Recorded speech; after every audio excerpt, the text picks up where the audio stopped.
Season 3.5 has officially dropped and the entire Marvel Rivals meta just got flipped on its head. With Blade entering the roster, a wave of buffs and nerfs reshaping the battlefield, and even new team-ups that might just completely break the game. Heroes dominating the last patch might not even make the cut this time around, and today we're going to be looking at 10 of the biggest winners across DPS, supports, and even Vanguards that you should be looking to lock in, master, and grind if you want to climb this season of Season 3.5. Don't forget to hit that like and subscribe button. We're pushing for 20,000 subscribers. It greatly helps out the channel. But without further ado, I hope you sit back, relax, and enjoy the show. Now, just for reference, all the heroes being picked in this video come from the Season 3.5 patch notes and the meta trends that we were seeing towards the end of Season 3, if you're wondering where these heroes are coming from. Now, you might be wondering why I'm listening to this random guy on the internet. Now, that's a perfectly fine question to ask. Let me just give you a quick little background. I'm currently a freelance coach and analyst, and I've done other analyst work and coaching for other games as well, Overwatch 1, for example. And if you're looking for personal or team coaching, check out my Fiverr or send me a message on Discord. But anyways, let's get started. Now, let's kick things off with Adam Warlock. So Adam Warlock got some insane changes for Marvel Rivals Season 3.5. Now, the first thing that they did was reduce the energy cost of the Karmic Revival, the ultimate ability,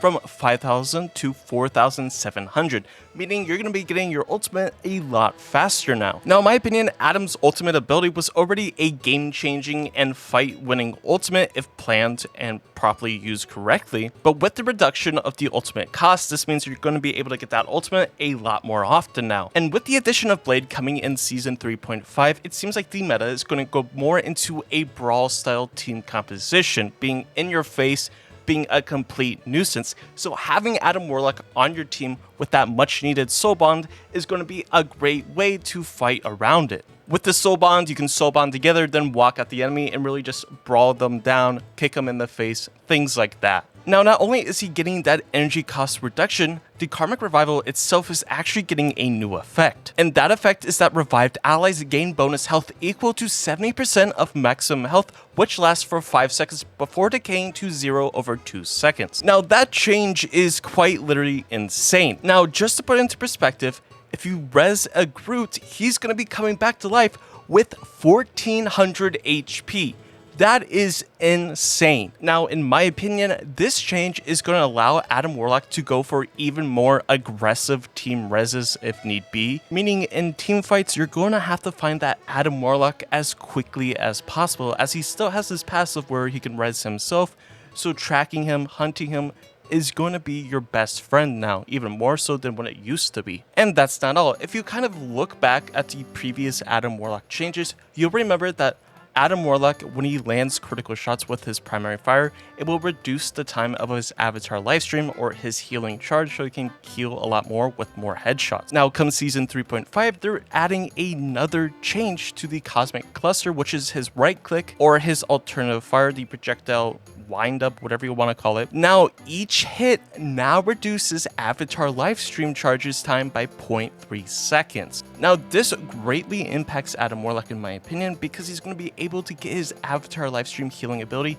a lot more often now. And with this change, you might be able to play Adam Warlock now outside of 3 strategists, especially with the new team up he gained with Luna Snow. And the team up with Luna Snow is that Luna Snow unlocks the Light and Shadow Karma ability from her team up with Adam Warlock. Now, when she uses this team up ability, she can quite literally shouldn't be dying whatsoever in that backline, meaning Adam Warlock plus Luna Snow backline might be a viable option now, and it probably will be.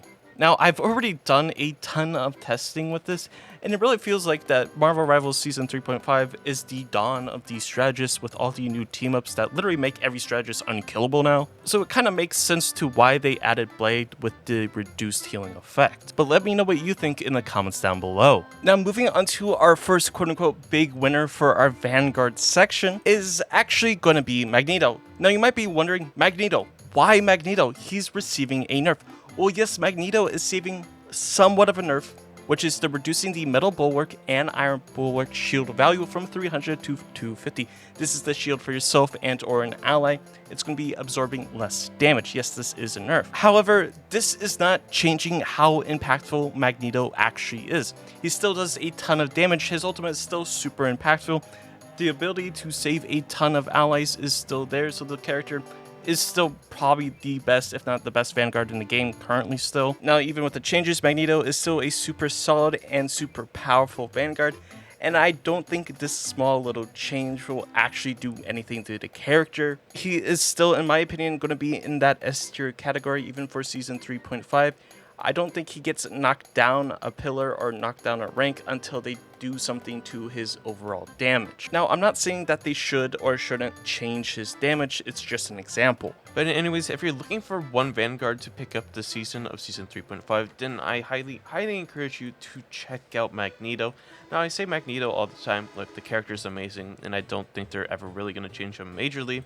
And because of that reason, I would definitely pick him up, especially, this coming Season 3.5. Now, coming into Season 3.5, a duelist you're probably going to be wanting to look to pick up is going to be Wolverine. Now, you might be thinking, why Wolverine? He received nerfs in Season 3.5. Well, yes, he did receive some nerfs of the increase of the energy costs of Last Stand Ultimate ability from 2,800 to 3,400, and the lifesteal gain from the Primal Flame Phoenix Warrior team-up ability. It no longer contributes to Wolverine's ultimate energy. Basically, this is telling you that it's going to take a little bit longer to charge up your ultimate as Wolverine. But when it comes to picking a character like Wolverine, going for just his ultimate isn't necessarily the game plan when you play him. The game plan is to bully the tanks, try to kidnap one of the tanks, and just make their lives miserable. None of the changes mentioned really does anything to Wolverine's kit or main intensity of kidnapping a tank and just abusing them. And I think with a lot of these strategist changes and team-ups coming in Season 3.5, it's a pretty good idea to pick Wolverine, especially since you can isolate one of those Vanguards and take them away from their team so they can't receive that much needed healing when you inevitably, shred them down. And because we have the introduction of a new brawl style character like Blade, I think picking up Wolverine, more of a brawling character, is definitely a good idea, and it's definitely one you should be looking out to play. Now, a second strategist in my top 10 list is gonna actually have to be Mantis. Now, at first glance, Mantis is kind of seeing a little bit of a nerf because she is losing the Guardians Revival team-up ability. However, the trade-off is she is now going to be an anchor for a team-up, meaning she's going to have an increased healing by 10% with the team-up anchor effect, which is great for a character like Mantis. I think this character needs to receive praise and love. But because they are increasing the healing by 10%, they're slightly reducing the healing flowers healing over time effect from 12.5 a second to 10 because 12.5 with that 10% would be absolutely insane, but still a overall buff to the character. Also, they're reducing the life energy blast projectile charges from 20 to 15, so her primary attack only carries 15 shots or 15 ammo now. They're also slightly buffing her ultimate. They're increasing the Soul Resurgence ultimate ability excess healing to bonus health conversion rate from 0.7 to 1, which is a very solid change. Now, like I was saying, Mantis is now an anchor. What makes Mantis's team up incredible is the fact that it's with Loki and Groot. And the team up with Loki is that you get a regeneration domain the size of a continent, and it also gives a 15% damage boost while you're inside of that regeneration domain. Now, on paper and what I've tested in game, this might be one of the strongest team-ups coming to Marvel Rivals Season 3.5, with the exception of the Luna Snow team-up. But again, this team-up seems to be probably the best thing coming to Season 3.5, so if you're a Mantis player or a Mantis enjoyer, Mantis is definitely going to be able to be played a lot more in Season 3.5, and I think people are going to have a lot more fun on that character now. So if you're looking for a new strategist to pick up coming Season 3.5, definitely consider Mantis on that list. Now, for our second Vanguard on the list, in my opinion, it has to be Doctor Strange. Now, Doctor Strange at the beginning of Season 3 got a slight buff, or maybe Season 2.5, can't really remember off the top of my head. He got a buff where his Maelstrom of Madness ability doesn't have any damage fall off now, and he does a little bit more damage at range. Now, come Season 3.5, they're increasing his primary ammo from 8 to 10, so basically you have better and bigger kill potential, elimination potential, and damage potential, making the character overall pretty solid. But probably one of the biggest things that people are kind of glancing over is that they're reducing the Cloak of Levitation cooldown from 15 seconds to 12. Now, 3 seconds, it doesn't seem like the biggest changes, but when you start to consider all of the major cooldowns in this game, having that 12-second cooldown flight that's literally your get out of jail free card is probably a fantastic thing for, Doctor Strange players. So again, if you're looking for another Vanguard to pick up this coming season 3.5, definitely recommend Doctor Strange. I think he's going to be very solid this season. You just have to watch out for Blade, but luckily, because you have that reduced cooldown of the Click of Levitation, you can jump out if the Blade is diving onto you, so that is something to consider. Now, our second duelist on the list is going to have to be Phoenix. Now, Phoenix didn't receive any changes come Season 3.5, and it was introduced in Season 3 as a very, very dominant hit scan duelist. With amazing self-sustain and just the pressure to do just about anything, the character is, again, insane. Now, she actually didn't receive any changes in Season 3.5, which I'm a little surprised about, and not at the same time. I'm surprised that she didn't receive any nerfs in terms of damage, but I think I understand why, as she is a newer character, and you just don't want to straight up kill the character right away, which is perfectly fine. You see her played a ton in pro play and high elo play as a very solid duelist. And with Season 3.5, going to be a little bit more broadly of team comps and just how the fight plan is going to be going, being up close and personal. I think Phoenix is going to be a lot better than Hela in terms of that she has a lot better sustain than Hela, and she demands less resources than Hela when you're trying to take off angles or going for flanks. So I think, Phoenix is going to be a lot more dominant than you think so. I think people are not playing her as much than they should be in terms of when they want to play Hela instead, but I think Phoenix is probably going to start overtaking the spot because how she fits too in the team composition currently. Now, our third strategist entering the list, look, it's going to have to be Luna Snow. This character, for whatever reason, didn't receive a single nerf. Look, I don't care what anybody says, this character needs a nerf. It's literally insane. She's quite literally a better duelist, strategist, and you can even say she's a better Vanguard for Pete's sake, The character is insane for whatever reason. She's literally been dominant since the dawn of this game's existence. I'm not sure why. Maybe she's the poster character of this game, and they just want to keep this character super meta so that they can keep farming money off of you guys for skins. But let's be honest, I'm also buying those skins, so you can't really say that. But anyways, this character is still going to be super dominant. She synergizes well with a lot of characters in this game. She insane healing, insane damage. There's pretty much no situation when you don't want to pick her if she's available to be played. Unless you're running some type of wacky team comp, then maybe picking her isn't the best case scenario. Especially with the Cloak and Dagger changes, I think Luna Snow is going to be getting played a lot more, especially with the new team up with Adam Warlock, where literally she shouldn't die in your team's backline if she has Adam Warlock and she's getting dived. Because the team up is literally insane that, like I said, if you get dived, you activate the team up ability. It kind of acts as a soul link of Luna Snow to the enemies, and any damage she's doing to the person linked converts into healing. And again, literally the character should never die if she's getting dived with that team up. It's so stupid, and I think it definitely needs to be nerfed, but who am I to judge? And like I was saying, she can slot into a lot of different varieties of team compositions this coming Season 3.5.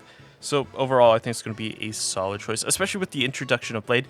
Even though Blade can kill through a lot of these strategist ultimates and can kill through Luna Snow's ultimate, you have a greater chance of survival in Luna's ultimate.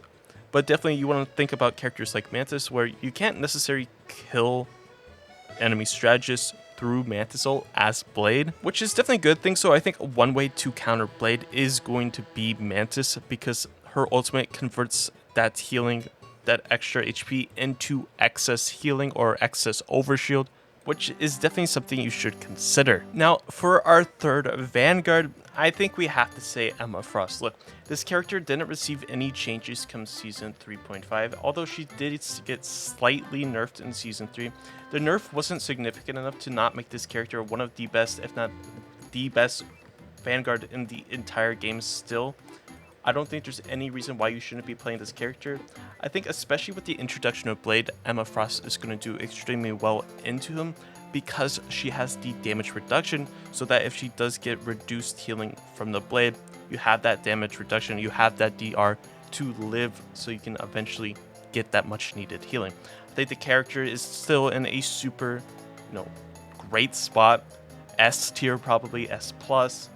The damage is crazy, the ult is insane, everything about her kit is great, and I don't think there's a world where she's not going to be meta for quite a while, unless they significantly, decrease her damage. And people are saying that she's unplayable. She's not. The character is perfectly fine. Yes, she can't necessarily instantly delete you anymore, but she can still delete you just a tad bit slower. In terms of the meta, I think the meta going to more of a brawl style perfectly fits Emma Frost, so she can literally be up in your face, kicking you profusely, profoundly, whatever the words are, you get the idea. So if you're looking for another Vanguard main to pick up this upcoming season, then I would definitely look at a character like Emma Frost. Now look, for our third duelist, it's a no shocker. The character's new, you gotta be looking to pick up Blade. Now Blade is a very unique character that I think takes a lot of skill to actually master his kit, because his kit is super intricate. There's a lot of different moving pieces that are on par with that of characters like Magic, so those are things to be considering. However, I think if you're looking up to play a character that is mechanically demanding and you actually have to think about when and where to use your abilities, then Blade is going to be the perfect pickup, as we're moving into a comp or team composition or fight style that's more akin to brawl comps. I think Blade fits and places slots, whatever you want to call it, perfectly into these team compositions. You might have to play a little bit differently with Blade, as he's both a tank bully, a diving duelist, and a brawling duelist all at the same time.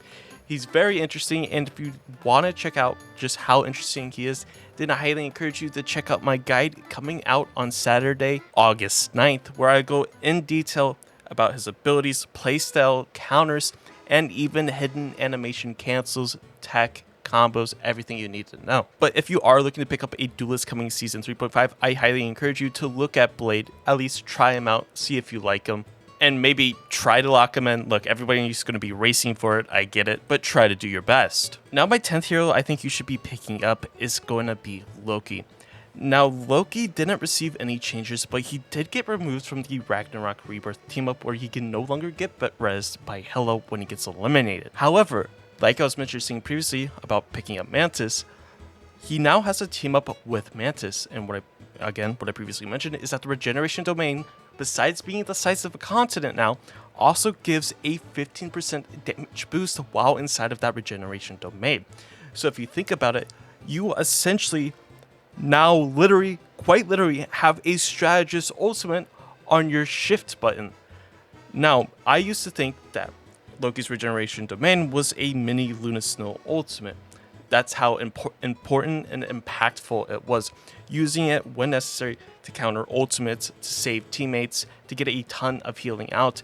But now it's quite literally a strategist ultimate. It provides both healing, safety from, enemy main ultimates, Iron Man ultimate, Scarlet Witch, Meteor M, and so on. Everything, it protects you from literally everything, does a ton of healing.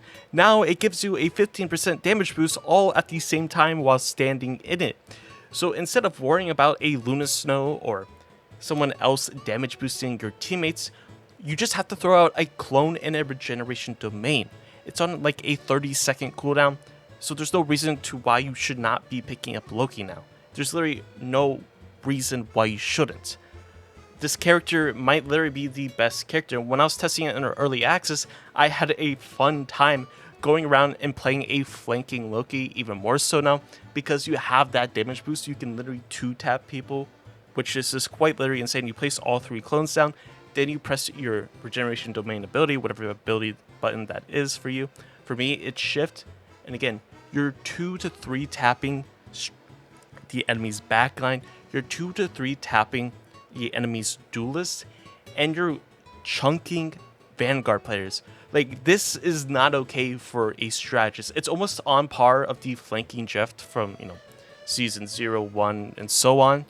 This is like even more annoying and toxic to deal with, because quite literally your ultimate is, in my opinion, the best ultimate in the entire game, because you have essentially every single ultimate in your hands. And honestly, now you're probably going to start seeing a lot more triple strategist team compositions, even more so with that of like a Mantis Loki Luna Snow type ordeal, or Mantis Loki Cloak and Dagger, Mantis Loki, whatever.